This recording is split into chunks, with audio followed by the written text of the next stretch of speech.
എൻ്റെ എല്ലാ പ്രിയ കൂട്ടുകാർക്കും ഫുഡ് നോട്ട്സിൻ്റെ പുതിയൊരു എപ്പിസോഡിലേക്ക് സ്നേഹത്തോടുകൂടെ സ്വാഗതം. ഇന്ന് ഞാനൊരു സ്പെഷ്യൽ ചിക്കൻ റെസിപ്പിയുമായിട്ടാണ് വരുന്നത്, ചിക്കൻ അഫ്ഗാനി. അപ്പോൾ ഇത് 1 കിലോ ചിക്കനുണ്ട്. നമ്മളിതൊന്ന് മാരിനേറ്റ് ചെയ്ത് വെക്കണം. അതുകൊണ്ട് തന്നെ ഇതിനകത്ത് ചെറുതായിട്ടൊരു ഷാലോ കട്ട്സ് ഇങ്ങനെ ഉണ്ടാക്കി ഒന്ന് വെച്ച് കഴിഞ്ഞാൽ നന്നായിട്ട് മാരിനേറ്റ് ചെയ്യുകയും അതുപോലെ അതിനകത്ത് മസാലയൊക്കെ നന്നായിട്ട് പോവുകയും ചെയ്യും. പിന്നെ ഇതിനൊരു മീഡിയം സൈസിൽ കട്ട് ചെയ്യുന്നതാണ് നല്ലത്. അപ്പോൾ ഇത് ചിക്കൻ അവിടെ ഇരിക്കട്ടെ. ഇനി മാരിനേറ്റ് ചെയ്യാനുള്ള മസാല ഉണ്ടാക്കാം നമുക്ക്. അപ്പോൾ ഇത് മസാലയ്ക്കായിട്ട് ആദ്യം നമുക്ക് പുതിനയില, അതുപോലെ തന്നെ മല്ലിയില, ജിഞ്ചർ, ഇഞ്ചി, വെളുത്തുള്ളി, പിന്നെ പച്ചമുളക്. ഇതിനകത്ത് കുറച്ച് ഉള്ളി പോവും. ഇപ്പം ഞാനൊരു 3 ഒരുവിധം വലിയ സവാളയാണ് എടുത്തിരിക്കുന്നത്. അതിൻ്റെ ബാക്കി ഞാൻ അടുത്ത പ്രാവശ്യം ഇട്ട് അരയ്ക്കാം. ഇത് പകുതി അരഞ്ഞു. ഞാൻ ഇതിനകത്തേക്ക് ബാക്കി ഉള്ളിയും കൂടി ഇട്ട് നന്നായിട്ട് അരച്ചെടുക്കാം. നല്ലൊരു ഫ്ലേവർഫുൾ ചിക്കനാണിത്. നന്നായിട്ട് അരച്ചെടുത്തിട്ടുണ്ട്. അപ്പം നമുക്കിനി ഇത് ചിക്കൻ മാരിനേറ്റ് ചെയ്യാം. അപ്പം ഇതിലേക്ക് നമുക്ക് അരച്ച മസാല ഉണ്ടല്ലോ, അതങ്ങ് ഒഴിക്കാം. പിന്നെ ആ മസാലയുടെ കുറച്ച് എനിക്കിത് ജാറ് ചെറുതായതുകൊണ്ടാണ് ഞാൻ പലവട്ടമായിട്ട് അരയ്ക്കുന്നത്. അതിനകത്തേക്ക് കുറച്ച് കാഷ്യൂ നട്ടും കൂടി ഇട്ട് നമുക്ക് അരയ്ക്കണം. ഇത് വളരെ ക്രീമി ആയിട്ടുള്ള ഒരു റെസിപ്പിയും കൂടാണ്. അപ്പം നമ്മളിപ്പോൾ അരച്ച കാഷ്യൂ നട്ടിൻ്റെ ആ അരപ്പും കൂടി ഇതിനകത്തോട്ടിടാം. നല്ല തിക്കായിട്ട് വരണമല്ലോ. പിന്നെ ഇതിനകത്ത് ക്രീം ഇടും. അതുകൊണ്ടാണ് ഞാൻ ഇതിനകത്ത് കാഷ്യൂ നട്ടൊക്കെ നന്നായിട്ട് ഇട്ടത്. കാര്യം ക്രീം എനിക്ക് കുറച്ചിടാമെന്ന് വിചാരിച്ചിട്ട്. 2 ടീസ്പൂൺ ഉപ്പ്, ഇത് 1 table spoon chaat masala, pepper powder, 2 table സ്പൂണോളം ലെമൺ ജ്യൂസാണിത്. പിന്നെ ഇത് കസൂരി മേത്തിയാണ്, ഉലുവയുടെ ഇല. ഇതൊന്ന് നന്നായിട്ട് ഞെരടിയിട്ട് വേണം ഇടാനേ. അപ്പോൾ കുറേ സാധനം ഇങ്ങനെ ഇട്ടു. ഇതൊക്കെ ഇടുന്നതേ ഉള്ളൂ ഇതിനകത്ത് പണി, വേറെ പണിയൊന്നുമില്ല. ഭയങ്കര ഈസി ആയിട്ടുള്ളൊരു സൂപ്പർ റെസിപ്പിയാണിത്. അല്പം തൈര്, ഒത്തിരി പുളി ഉണ്ടെങ്കിൽ ഒന്ന് അഡ്ജസ്റ്റ് ചെയ്തിടണം. ഇനി ഇത് നമുക്ക് നന്നായിട്ടൊന്ന് മാരിനേറ്റ് ചെയ്ത് വെക്കണം. ഞാൻ പറഞ്ഞല്ലോ ഇതിനകത്ത് ക്രീം ഇടണമെന്ന്. പക്ഷേ ക്രീം ഇട്ട് കഴിഞ്ഞാൽ ഇത് മസാലയുണ്ടല്ലോ, ഈ മാരിനേറ്റ് ചെയ്യുന്ന ചിക്കനെ പിടിക്കാനായിട്ടൊരു തടസ്സമാണത്. അപ്പോൾ അതുകൊണ്ട് ഇതൊന്ന് മാരിനേറ്റ് ചെയ്തതിന് ശേഷം കുറേ നേരം ഇരുന്നിട്ട് കുക്ക് ചെയ്യുന്നതിനൊരു 10-15 മിനിറ്റ് മുമ്പ് ഞാൻ ക്രീം ഒഴിക്കാം. അപ്പം ഇതിങ്ങനെ ഇനി ഒരു മാരിനേറ്റ് ചെയ്ത് എത്രയും നേരം ഇരിക്കാമോ അത്രയും നേരം നല്ലതാണ്. ഞാൻ പക്ഷേ ഒരു 2-3 മണിക്കൂറെങ്കിലും വെച്ചിട്ടേ ചെയ്യത്തുള്ളൂ. ഇതൊരു 2 to 3 hours ഒന്ന് അടച്ചു വയ്ക്കണം. അപ്പോൾ ഇതിപ്പോൾ ഏകദേശം 3 മണിക്കൂറാകുന്നു.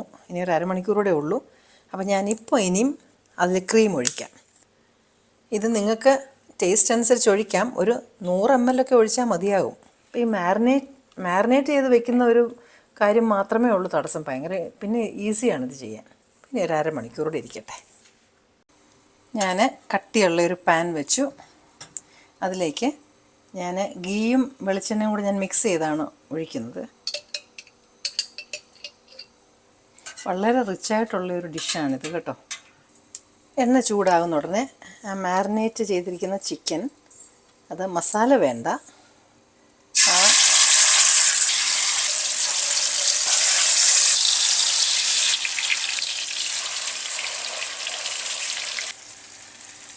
നന്നായിട്ട് മൂത്താൻ നല്ല ടേസ്റ്റ് ആയിരിക്കും.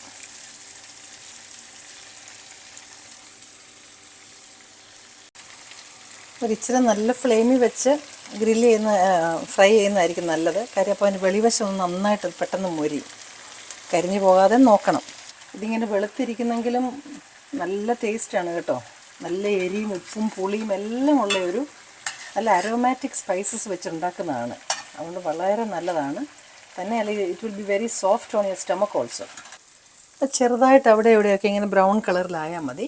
അപ്പോൾ നമുക്കിനി ഈ ചിക്കൻ ഇനി എടുക്കാം. ഞാൻ ആ ഫ്ലെയിം ഒന്ന് വളരെ കുറച്ചിട്ടുണ്ട്. അപ്പം ഇനി ഈ ചിക്കൻ ഇനി എടുക്കാം നമുക്ക്. ഞാൻ തിരിച്ചിടണം. അപ്പോൾ ഇത് ഞാനൊന്ന് മാറ്റി വയ്ക്കാം.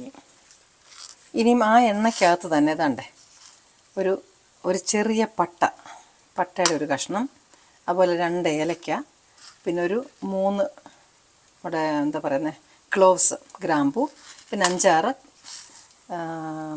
കുരുമുളക്. ഇത്രയും സാധനം ഇതിനകത്തോട്ട് തന്നെ ഒന്ന് ഇടാം നമുക്ക്. ഇനി നമുക്ക് നമ്മുടെ മാരിനേറ്റ് ചെയ്ത് വെച്ചിരുന്ന മസാലയില്ലേ, ആ മസാല ഇതിനകത്തേക്ക് ഒഴിക്കാം.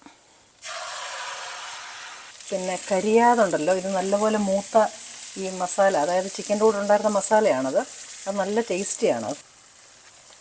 ഇതിപ്പോൾ എണ്ണ തെളിഞ്ഞ് വരുന്നുണ്ട്.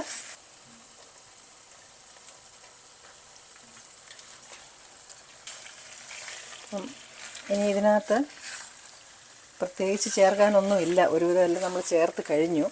ചെറിയ തീയിൽ വെച്ച് കുറച്ച് നേരം, കാര്യം ഇത് രണ്ടും കൂടെ ഒന്ന് മയങ്ങാനായിട്ടാണ്.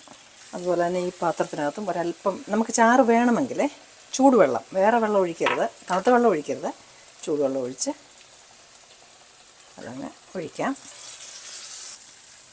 ഒരു കുറച്ച് സമയം ഇതൊന്ന് അടഞ്ഞിരിക്കട്ടെ. അപ്പോൾ നന്നായിട്ട് അത് രണ്ടും കൂടെ അങ്ങ് മിക്സ് ചെയ്ത് ചേർന്നോളും. നമുക്കിന്ന് എടുത്ത് നോക്കാം. ഇതാ എണ്ണയൊക്കെ തെളിഞ്ഞ് നല്ല കണ്ടീഷനായിട്ടുണ്ട്. ഗ്രേവി തിക്കാണെങ്കിൽ നമുക്ക് നല്ല ചൂടുവെള്ളം ഒഴിച്ച് അതിൻ്റെ ഗ്രേവി ലൂസാക്കിയും എടുക്കാം കേട്ടോ. നമ്മുടെ ഇഷ്ടം പോലെ ചെയ്യാം. അപ്പം വളരെ ടേസ്റ്റി ആയിട്ടുള്ളൊരു കറിയാണ്. നിങ്ങളിത് ട്രൈ ചെയ്ത് നോക്കണം. നമുക്കതിനെയും നമ്മൾ സെർവ് ചെയ്യുന്ന പാത്രത്തിനകത്തോട്ട് എടുത്ത് വയ്ക്കാം.